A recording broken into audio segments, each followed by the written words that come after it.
It's been a very long time coming, so we're super excited.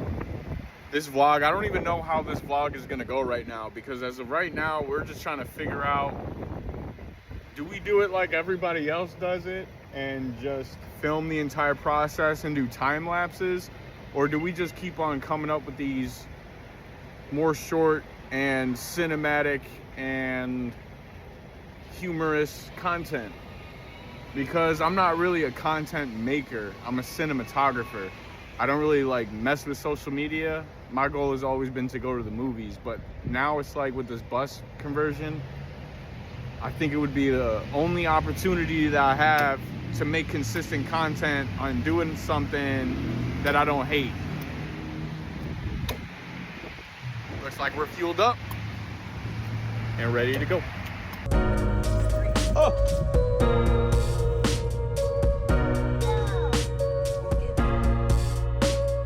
But dang, here it is. So here it is in all of its glory. Oh no!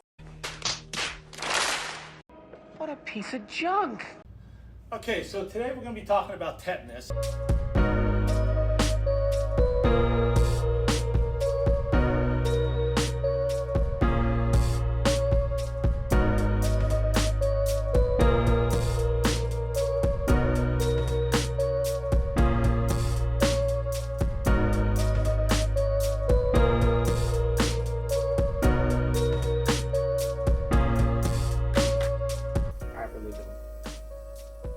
All right, Drew, what did we do today?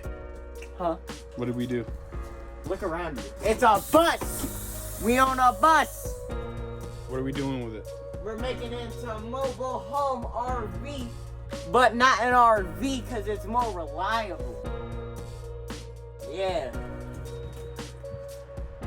Got a bus The FJ is going to be towed behind this thing. towed by it. Yeah, Whoa. it's going to tow the FJ too. I can't wait for you to wake me up in the morning with this thing. I'm gonna be so mad. If you ever get it repaired. I'm about to close the door on you.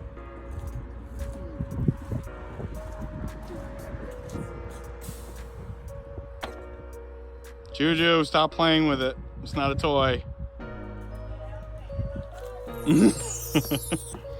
How you feeling, babe? Amazing. Amazing. It's amazing. Look, it's number one. Don't pay attention to the numbers that were behind it. Jesus is number one. Yes, the fact that we have it from a church says a lot about who directed our steps to accomplishing the vision and dream that God set before us. We are super excited because he's the one.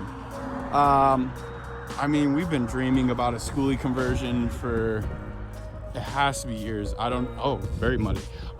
Years. But as you can see, it needs a lot of love, which we have for it, so it will work. Our family will be able to live in this thing full time. That is the goal. We're not gonna start part-time to go to full-time. We are going to build it and then straight up go full-time. So we're full sending this. Full send. Woo! Full send. Stop it. Get some help. Now, thank God for Lighthouse Baptist Church. Shout out to Pastor Paul, who went above and beyond to get this thing freshened up for us before purchasing it. And I mean, it's a Cat C7 with an Allison transmission, and it only has 114,000 miles, which for a Cat C7 is nothing. I mean, obviously the transmissions and the engine's pulling a lot more weight, but I mean, this thing should last up to 500,000 miles. Even if it made it to 300,000 miles, we'd be ecstatic. And I mean, one of the biggest benefits of this bus is the fact that I am 6'2", almost 6'3", and even though I don't fit in here great, I don't have to do a roof raise on this bus. Compared to most buses, it's so short that I actually would have to bend my neck, and you would have to do a roof raise. So for this, we're not going to do one. We're going to remove all these windows. We have so many RV windows at my house that we're just going to sheet metal and put RV windows in here, and get more RV windows probably, because we still like our light. And I don't know if we're going to convert this into a straight up sunroof or not. If we could find a way to do it without leaking water, we will. We're going to be doing a top deck on it. We are going to be, as you can see with all this metal, I'm going to be hiring a fabricator to turn these side skirts into storage. And even inside, you know, like when you look inside here, you'll see that we're going to end up putting like storage units, little storage boxes in here. And the biggest concern with this, as you can see, this is a New York bus, so it does have a whole lot of surface rust. Luckily, that's actually what I do. Like, for those who don't know, I own a company called Blasting Buffalo. We were washing Buffalo, but we're now Blasting Buffalo. So I do rust removal and Rust-Oleum. So, and pressure washing, of course, but that's besides the point. I mean, it's not pretty. I mean, we know, you know, well, how do I word this? We knew we were gonna get into a roof raise when we first wanted to do a skoolie. We wanted to do a roof raise, but because we don't have to, we didn't mind the fact that the chances are the fabrication money that we were gonna put into the roof is definitely gonna have to go into the floors. This is going to be completely deleted, so we don't need this because there is a door on the other side over there. I'm speaking from experience. These steps hurt like so bad to fall on. When you fall? Like, yeah, because like you take a wrong step and you slip, and then your shin like always, my shin always oh, that would scrape up my leg. Yeah. It hurts so bad. But we're going to completely sheet metal over this, take this door out. We're gonna clean this up as much as possible and then just build a platform for this to be flat. And so that way, when I'm in here, we have a little bit more open space. We're trying to keep as much open space because I'm such a big dude. I know most people put couches on both sides and they leave literally one runway throughout the entire house. I'm trying not to do that. I'm gonna try to save as much open space in here as possible. I want all the storage to be on the bottom of the bus so we don't have to keep anything inside except for what we use on a daily basis. I mean, we're gonna go hard with the solar panels. We're looking at getting probably 6,000 watts of solar or more. You know, we got a door here, a door here. I mean, we're trying to hook this thing up to do back deck, top deck. What's up? So this is actually, you bring up a good point. Not that I would ever do that, but back when I used to work at Colton RV, I got for free, like a bunch of parts for free. I mean, a new driver's seat from a Freightliner, you know, black tanks, water tanks. But probably my most favorite thing that we got was a container that is meant for a TV to be mounted outside of the bus. So it's just this cool steel container, and I'm talking to you guys and Juju at the same time. But it's a container, you press a button and it just lifts up and the TV sits further behind so it'll never get wet. So somewhere there will be a hump in here, but cool. Like, we get a whole patio in the back. Like, if we're gonna do like an awning, so we'll be able to drop the awning on the outside, roll out like a carpet, like a big old carpet, put a bunch of furniture out there, and be able to watch TV outside. You know, it would be dope. Like, so like we're adding like a patio or something, right? So we could Yeah. like sit like while the bus is like parked, we can like stand on the top or something, and it's like a little patio, like kind of like that, but like on a bus, obviously. Right. So yeah, That's a dope. deck. So there's gonna be a top deck. Actually, let's go out here. Why not? The top deck is gonna be my favorite part. Oh, for sure. I'm about to be up there every You know, day. we have a telescope. Oh, I'm about to be out there So every day. think about going to different states like Texas or Florida and Looking at the woo! That scared me. It's windy today, so that just blew that. I just ducked. So yeah, there's gonna be a lot of solar on here. and a top deck. This would actually be opening up towards the end of the top deck, but it would still be inside. The top deck will probably start somewhere over here and then going all the way back. And then, yeah. This feeling is insane. I've driven buses, motorhomes, semi-trucks, but never something that belonged to me before. And we're picking it up from Utica, New York, going towards Buffalo. And it just hasn't quite hit me yet that everything that I've ever dreamt that the Lord has shown me is actually happening. First it was an FJ Cruiser, and now the bus to live in. Look at the view. It's surreal.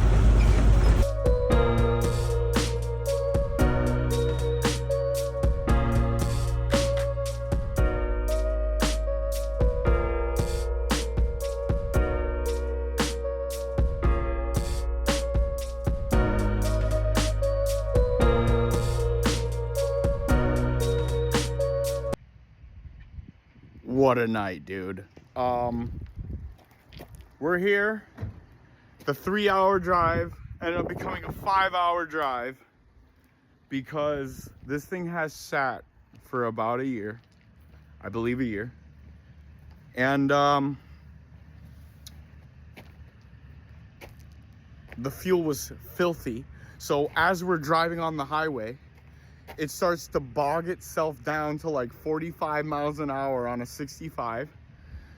Thank God, God was with us this entire time. We stopped at a Love's, literally like immediately stopped at a Love's and replaced the fuel filter. The fuel filter got us really close to home. I would say maybe like 45 minutes away from home. And it started doing it again because, again, the fuel tank is filthy. It probably is pumping really bad fuel to the engine and clogging the injectors, clogging the fuel lines, clogging the filter again. And so we got off the highway and we basically, you know, it drives fine going 45, 50, but at 65, it just wanted to bog down to 45. So it didn't really want to go over 45. So that 3-hour trip turned into a much longer, like 5-hour trip. I am tired. My son was with me though. We had an amazing time, and it's just super weird that like this was such a crazy experience, but me and my son got to spend a lot of good time together, and it's a memory nonetheless. And we're taking the lows with the highs and the highs with the lows. And I'm just, as you can tell, I'm kind of frantic just from having this crazy experience just happen to us. The first night of having the bus was an adventure, a negative one, but it was still a good one in the sense that it was fun. You know what I mean? Got to take the highs and the lows end with the highs. I had a hornet land on my neck while I was driving, almost got stung. I know you can't see me. I'm just closing a window.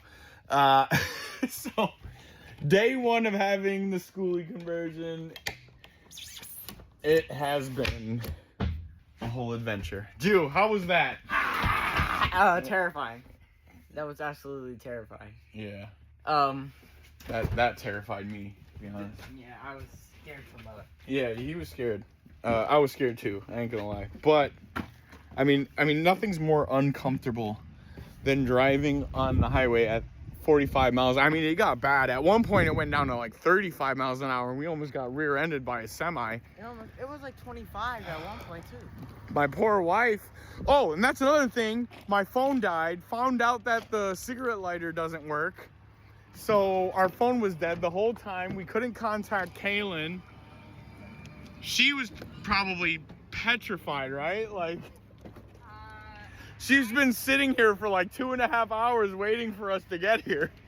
Yeah, it's been about 2 days. Hi, Luna.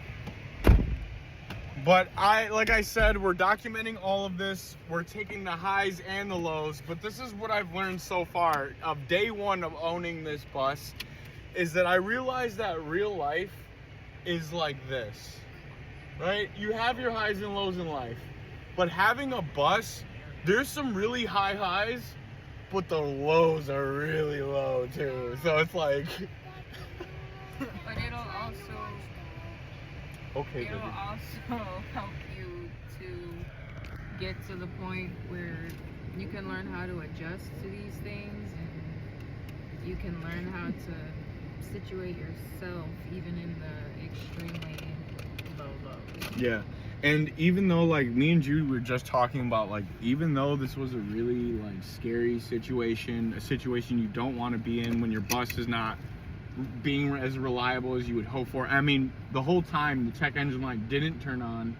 We knew it's a fuel issue, not the parts on the bus. It's the literal fuel that's in that tank. We have to siphon it out somehow, put something in there that'll clean it, and then dump that out, and then put new fuel in it.